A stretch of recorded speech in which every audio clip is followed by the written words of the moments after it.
Hey everyone! Today's video is about the Vegan Witch Inanna Snow. Well, more about what she said in the comments. She made a video response to my last video about her, but that is more butthurt rambling than anything else. She's basically just insulting me the whole time. I will ignore that and come to something I've said in my last video about her. You know, there's nothing wrong in choosing a vegan lifestyle. You can do whatever you want, but if you spin your own delusions around it, you need help. Among the other things, like anal sex create demons or menstruation as a sign of disease, she's saying that humans are not designed to eat meat. First of all, this is not an anti-veganism video. It's true that eating too much meat has negative effects on our bodies like heart disease, kidney disease, osteoporosis, etc. But nature has not constructed us as vegans. This already shows a view of our body. For example, our teeth make us omnivores. We have barnodont molars. In barnodont molars, the cusps are low and rounded hills rather than sharp peaks. They are most common among omnivores such as pigs, bears and humans. Barnodont molars are effective crushing devices and often basically quadrate in shape. If we compare the dimensions of the digestive tract of humans and animals, Homo sapiens joins in right between carnivores and herbivores. Researchers think that the oldest known human ancestors has been feeding on plants, but the human diet changed over time. Recent research has shown that early human species such as Australopithecus afarensis used meat processing tools much earlier than previously thought, nearly 3.5 million years ago. However, he probably would not have killed any animals. Scientists suggest that these early humans ate mainly meat that they happened to find, such as carcasses. The diet of our ancestors in the Paleolithic was strongly focused on meat, from 28,000 BC increasingly also fish.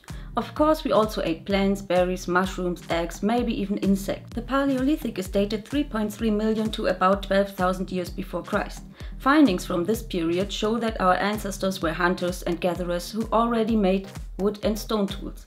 From around 12,000 BC, people settled down, domesticated the first animals and began to cultivate crops. This is the beginning of the Neolithic age, an important turning point in the history of food intake. The diet of humans has changed dramatically from the Old to the Neolithic. Formerly, people lived flexibly. They could only eat what was present in their environment.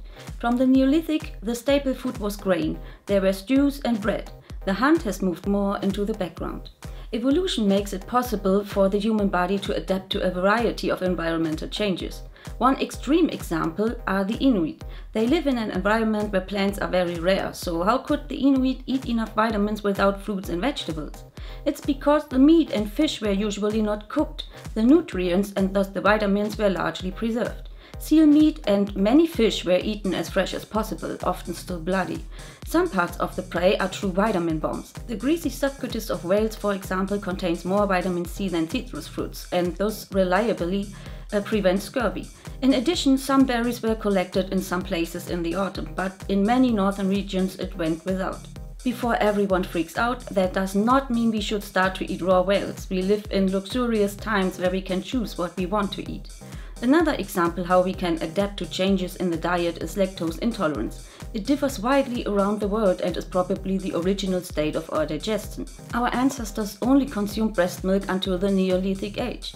With the domestication of animals, it was advantageous if you can consume it later in life. Today, many people tolerate dairy products well. That's what our body has adapted to over a few thousand years. The daily consumption of big amounts of meat is very unhealthy for today's humans. Too much fat in the meat and not enough exercise can cause a variety of health issues. There is no doubt about that. However, eating meat has some good arguments for it. Meat has a high micronutrient density, so you can feed large amounts of vital vitamins and minerals through small amounts of a simple food. Noteworthy is also the selenium intake by meat. Germany, for example, is considered a selenium deficiency region.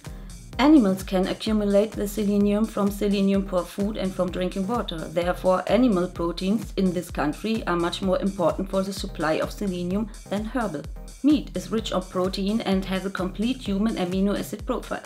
Hardly any other food can provide such a high density of essential amino acids and provides an efficient nutrient supply.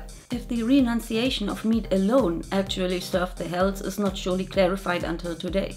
Studies come to conflicting results.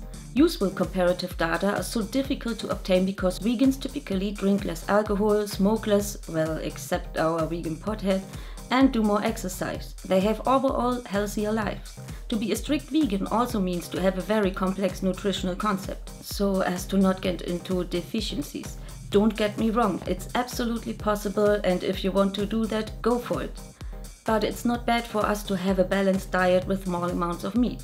The critical examination of meat consumption is an ethical development within our modern society of affluence. We no longer need meat to survive today. We have the choice to give it up altogether or to opt for a conscious handling. One big argument to do that are the bad life conditions of the animals we consume. It's everyone's own decision if he wants to eat meat or not, but at the end we have to admit that we are omnivores and that meat is part of our history. So Vegan Witch, it's bullshit that humans were not designed to eat meat.